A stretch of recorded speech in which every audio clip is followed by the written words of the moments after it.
Miracles happen and still happen in Venezuela.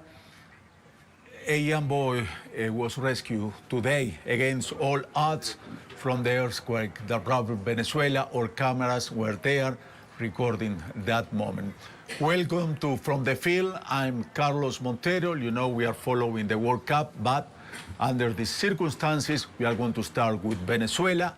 Later in the program, we are going to start about the 32 knockout round that started today, and we already have a team that's going to the round of 16. We will tell you about that all later, but let's be up to date with Venezuela. The death toll from the double earthquake has risen to 1,432. You remember the earthquake registered magnitude of 7.2 and 7.5. The President of the National Assembly today said that the number of the dead people, and also he said there are 3,150 injured, and also mentioned that the government has activated a post-earthquake mental plan. He said that there are more than 1 million people suffer psychological distress after the double earthquake, absolutely understanding, and we have to tell you also that there are a lot of people missing yet.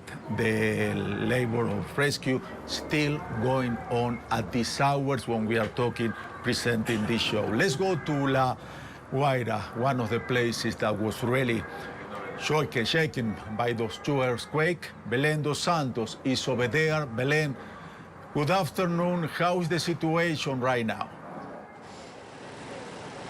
Hello, Carlos. How are you? Well, it's, of course, one more difficult day. I was listening to you talking about following the World Cup, and definitely we never imagined that we would be in this situation, but we promised a World Cup that would be lived from the territory and from Latin America, and that is what we're doing. And Latin America today is putting us in the face of this tragedy that we are joining and going by with the Venezuelan people. We are here in La Guaira, as you were saying, so a little bit of what is happening. It's the 4th day since the twin earthquakes struck Venezuela. That means that the rescue teams continue to work, but of course we are more and more farther away from the moment of the tragic incident of the earthquakes. Nevertheless, we still saw a number of recoveries, almost miracle recoveries taking place. The international brigades are deployed here in La Guaira. Let's recall one of the most hit areas of Venezuela, the hardest hit by these twin earthquakes. Let's recall also, to put a little bit in context, to understand the magnitude of these twin earthquakes, some numbers that were given today by Jorge Rodriguez. Not only the casualties and the injured people that you were just mentioning, but also these twin earthquakes caused damage in over 700 buildings. Of those, 180 buildings completely collapsed. That speaks of the magnitude of this twin earthquake event. It continues to be studied, the coincidence of such strong earthquakes and what it caused in major structures. And here in La Guaira, we can see that in buildings, in bridges, and of course, you see also all the deployment in order to deal with that crisis. So we were saying, we have in this 4th day recovery efforts that continue despite the hours that have passed, because there are some eventual rescues that continue to happen today. And also it's an important day in terms of,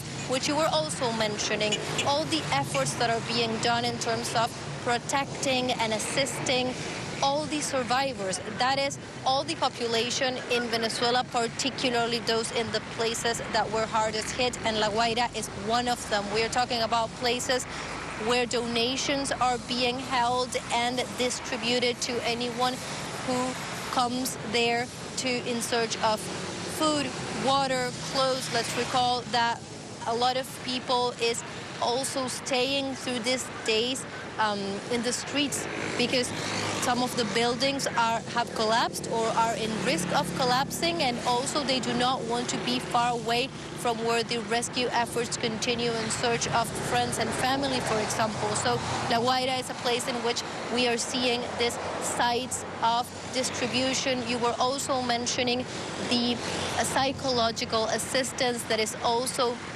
being tackled across the country. And I wanted to add another important thing that was also revealed and addressed mainly during the day, that has to do with the recollection, the systematization, and the possibility of offering the population a safe and unified way in which they can look for their disappeared people, for example. And that was an official site that was also announced today when Jorge Rodriguez spoke. So as we were saying, this systematic effort to gather all information and make it available, the psychological assistance, the supply distribution, it all speaks to the different efforts that have to do with helping those survivors. So we have all the efforts on the ground with the international brigades as well, regarding saving as many lives as possible, and now also the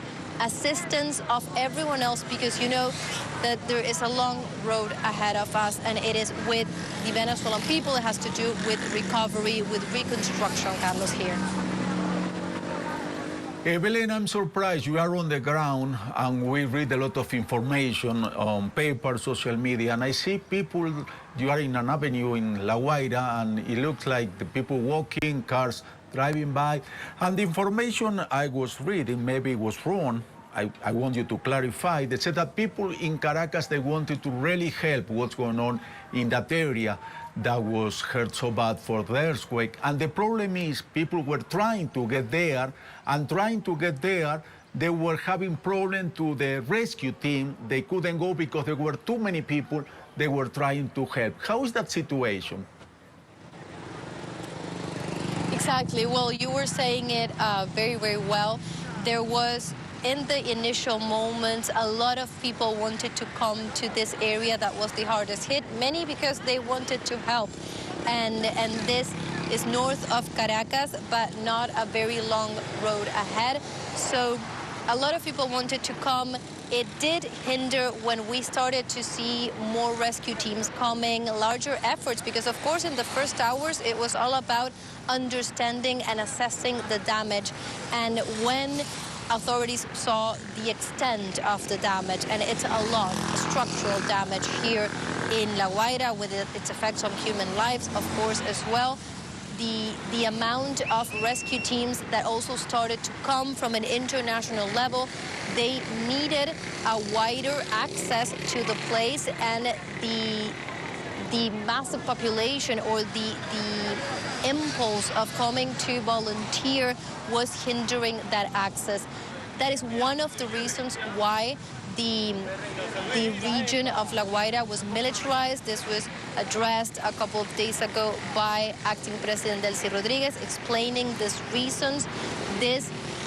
People, as you were saying, can come and go here. There's a lot of people, there's a lot of local people here that are assisting the recovery efforts, that are going to these centers of assistance also, that are moving around and also helping in some of these sites.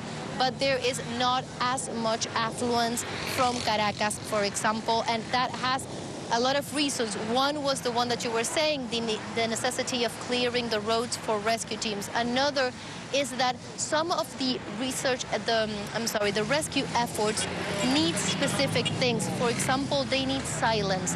When we are walking here and when we were reporting during the day, when the rescue teams are working, there's a specific moment in which the way that they detect if there may be a human live under the debris is by listening to possible cries or noises, and for that they need extreme silence. They need to tell the cars to turn their engines off, the motorbikes as well. The people all have a sign, and then do extreme silence. Imagine how difficult that is. We needed to come away and even report very quietly from far away, not to disturb those efforts. Imagine if everyone was just moving around the place. So those were some of the reasons why it was better for this place not to be as crowded. And that is the situation here. Now, as you were saying, as the hours go by, although the rescue efforts continue, they have not completely stopped. The international brigades are working, but of course, we will see in the coming hours how that effort is slowly moving to what is coming, and what is coming is tending and assisting to all the survivors and everything that comes ahead. Belén de los Santos, thank you very much. Follow Belén on social media, follow Telesur, the hashtag We Stand with Venezuela. You need information from the ground. Belén is on the ground, so don't get confused with so much information is going on right now. Let's keep talking about Venezuela. The Pope today expressed solidarity with people in Venezuela. Catholics all over the world, they were together praying for the victims. Charlie has the chance to go to the cathedral of the city of Mexico City, and that's what he found. Hey Carlos, how are you? As recovery efforts continue in Venezuela after the devastating earthquake, churches around the world have called for a day of prayer. We are here in the Cathedral of Mexico City, where worshipers are gathering in prayer following the Venezuelan bishops' conference call for a nationwide day of prayer for the victims of this week's devastating earthquakes. The bishops are asking Catholics across the country to pray for those who have lost their lives, the injured, and the communities affected, while also encouraging donations and support for survivors. Hermanos y hermanas de Venezuela, que el Señor nos conforte en esta necesidad, que reciban también a través de nosotros la oración y la solidaridad concreta, que el Señor reciba y dé descanso eterno a quienes han fallecido y consuele a sus deudos, a sus familiares. Oh Lord, please open our hearts so that we all assist to the people in Venezuela who are suffering, who don't have their homes, who don't have anything to eat. Please be so gracious and make us send our help so that we do your will. Amen. I would like to say them that they should be strong and that they can be with their family again and that they shouldn't lose hope. Les mando oraciones por ustedes porque pasaron los terremotos de 7.2 y 7.5 y que voy a rezar por sus familiares de que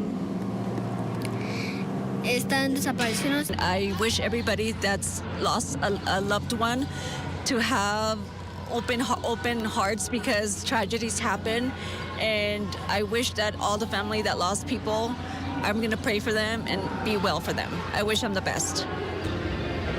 From the Cathedral in Mexico City, Charlie Montero. Back to you, Carlos. Thank you, Charlie. Of course, here they're playing the matches of the World Cup. Yesterday were the last 6 matches of the group section, and in all those 6 matches before, after singing the national anthem, they prayed and they did one moment of silence. Remember all the victims of this earthquake. Also, social media, we are getting different information. The one I want to share with you is from the Sport Marítimo de La Guaira.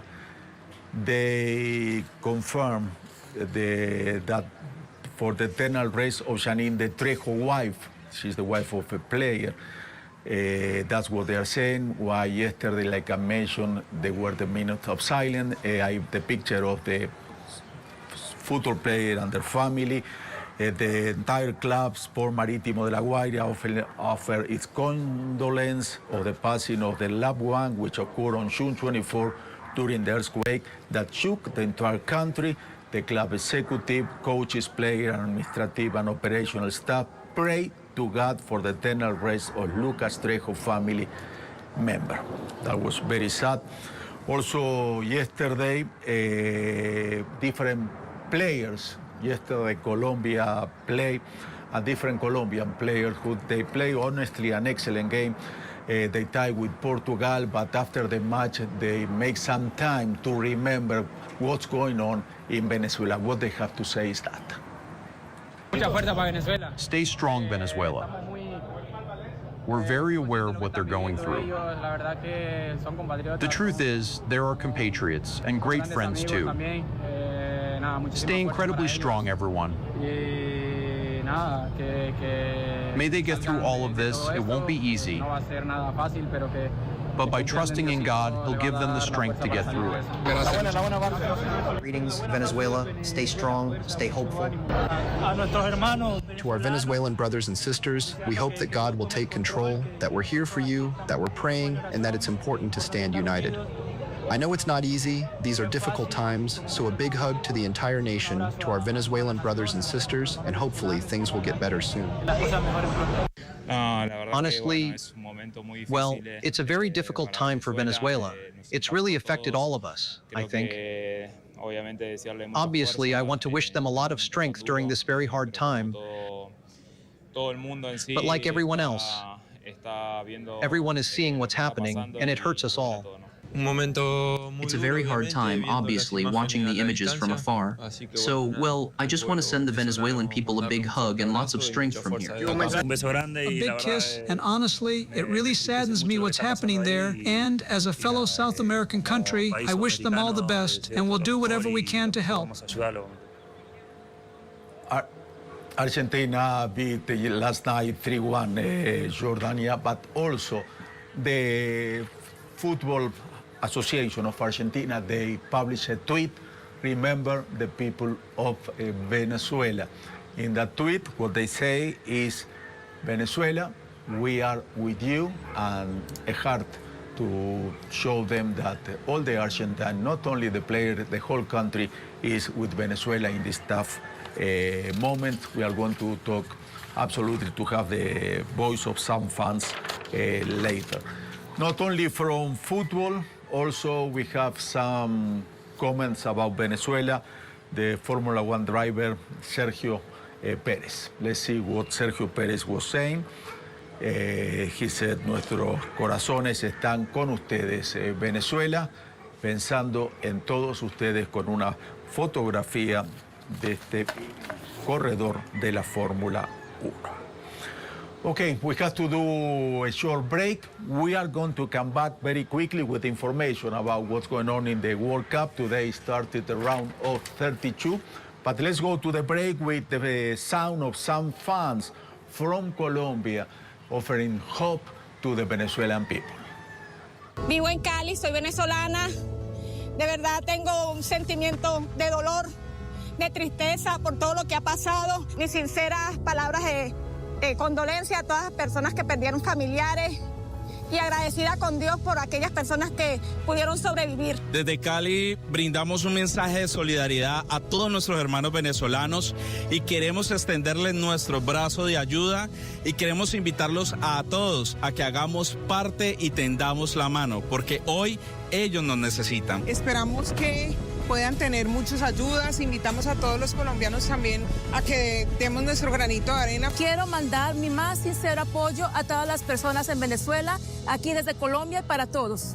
Y los invito a todos los colombianos, a todos los suramericanos y europeos que estén viendo, que apoyemos a Venezuela. Es el momento de mostrar nuestro aprecio y cariño por ese hermoso país. Bueno, mi gente de Venezuela, aquí desde Cali, Colombia, dándole mucha fuerza, mucho apoyo, mucha solidaridad, parte de todos nuestros hermanos colombianos. Primero que todo, que Dios los bendiga y que les ayude en estos momentos tan difíciles cuando necesitan la solidaridad, no solamente de los colombianos, sino de todo el mundo.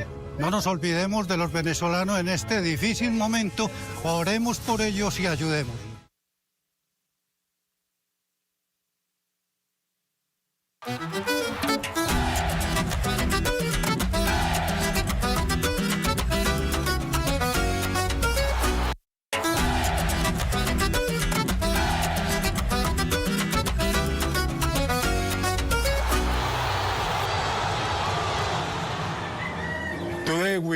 took a little break from football to think about Venezuela. Usually we've been playing 6 matches a day. Today was only 1 match. Why? Because started the round of 32. One of the home team, Canada, play against South Africa. Was a very close game. Everybody was thinking they're going to go to the extra time and then on penalty because they didn't score. But when it was almost over the game, the midfielder, Steven Eustachio, scored. Of course, Canadian people were celebrating like crazy because it's going to be the first time that Canada is going to go to the round of 16. South Africa is going home. They are making the suitcase to leave to South Africa. Let's go to analyze the match of today and what's going on so far in the World Cup. Hamid Mark is with us from Florida. Hamid, nice talking to you. We are talking about Canada going to the next round, South Africa going home, but that takes me to the point I want to ask you. 9 out of 10 African teams, including South Africa, that's going now, advanced to the next round, to the rounds of 32. Tunisia was the only one was eliminated. What do you think about this great moment is going on with the African football? So I think it's a very good day for African football. Again, you said 9 teams made it throughout to the knockout stages.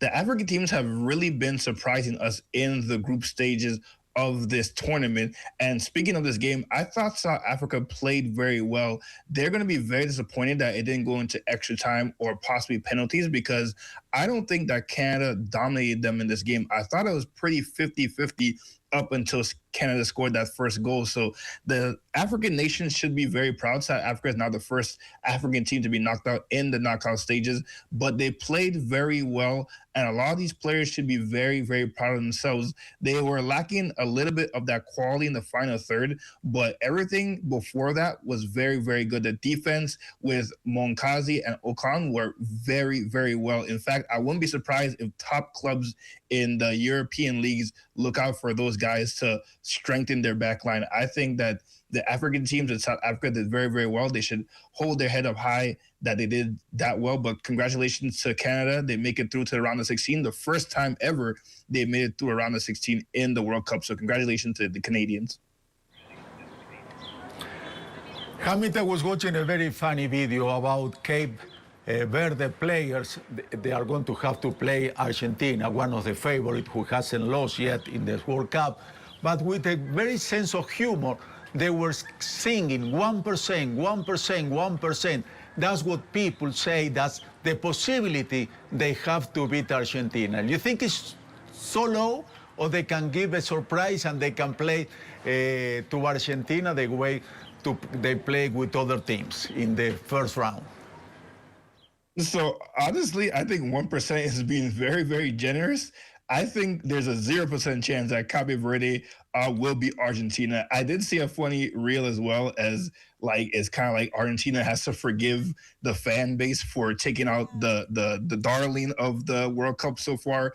But sadly for Cape Verde, this is where their run ends. I don't think they have a chance to beat Argentina. Now, again, it is football, so crazy things can happen. That's why they call it a beautiful game. But if we suspect that Lionel Messi and company play like how they have been playing, they're in the group stage, and I have them going all the way to the finals, I don't think Cape Verde have enough to beat Argentina. Even if they stay structured and organized and keep a clean sheet and it goes into extra time, I think on penalties, you don't have enough players with experience or know-how in the Cape Verde side to beat them in penalties. So whichever way you look at it, I think Argentina is going through, and I think they're going to go through relatively comfortably. But give them a break, at least 1% maybe. Hamid, I would like to ask you, we were seeing a graphic before of the matches of the group of 32. Which match are you looking forward? Which match are you looking forward to see? What do you recommend us?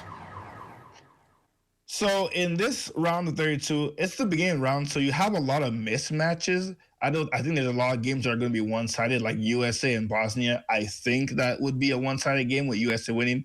But look out for the Brazil-Japan game. Japan has been playing very, very well in the group stages. I think they've been one of the best in terms of a team play in the tournament. And Brazil, we already know what Brazil can do, but there's still a lot of questions with Brazil. We don't, like, Neymar may or may not start, may or may not come off the bench and get maybe like a 30 minutes, but we don't know what this Brazil team can do. They look kind of inconsistent, especially going forward. And this Japan team is very well structured, very organized, and have very good players. So Japan might upset one of the greatest footballing nations in the world in Brazil in that game. So definitely look out for that one. That one's going to happen at 1 p.m. Eastern time. Japan and Brazil is going to be a very, very fun game. The rest of the games are pretty much one-sided. You kind of know how they're going to go. So I would say that's the game to look out for. Tomorrow, Brazil, Japan, Germany, Paraguay, Netherlands, Marruecos. Thank you, Hamid, the man of the $1 million smile. Thank you very much. He has a beautiful smile.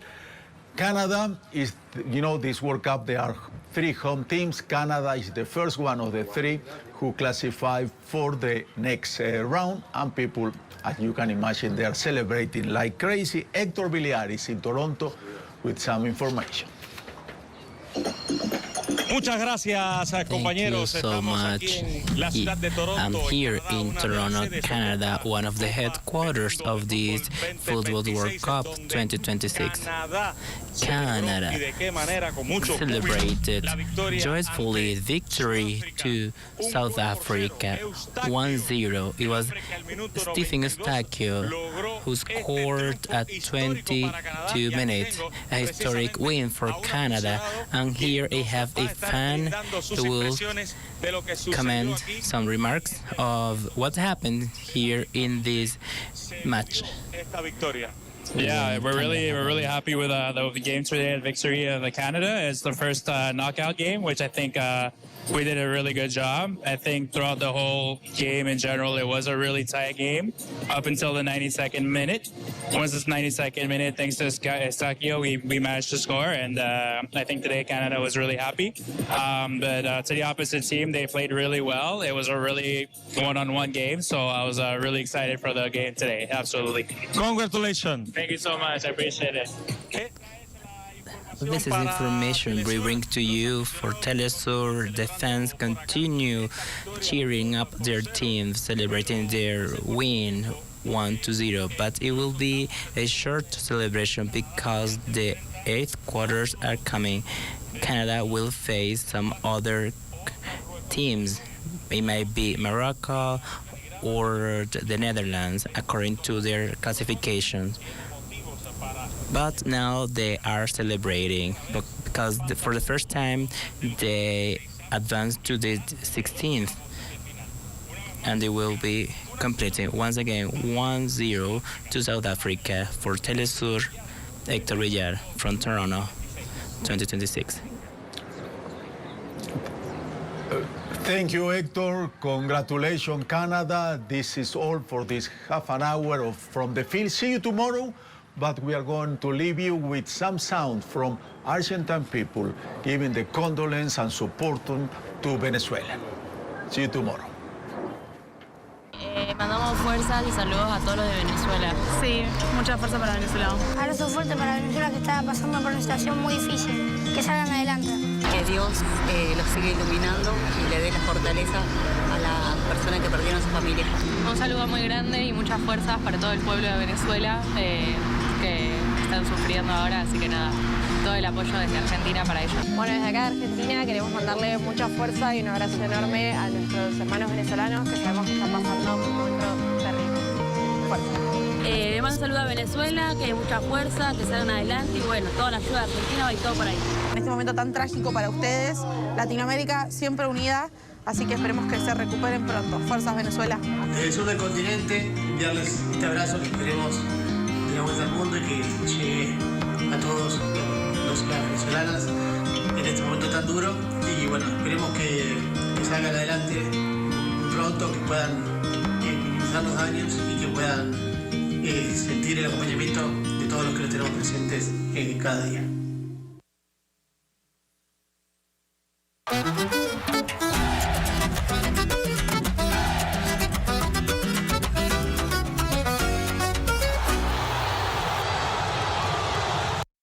at Rusty Bethel Drive.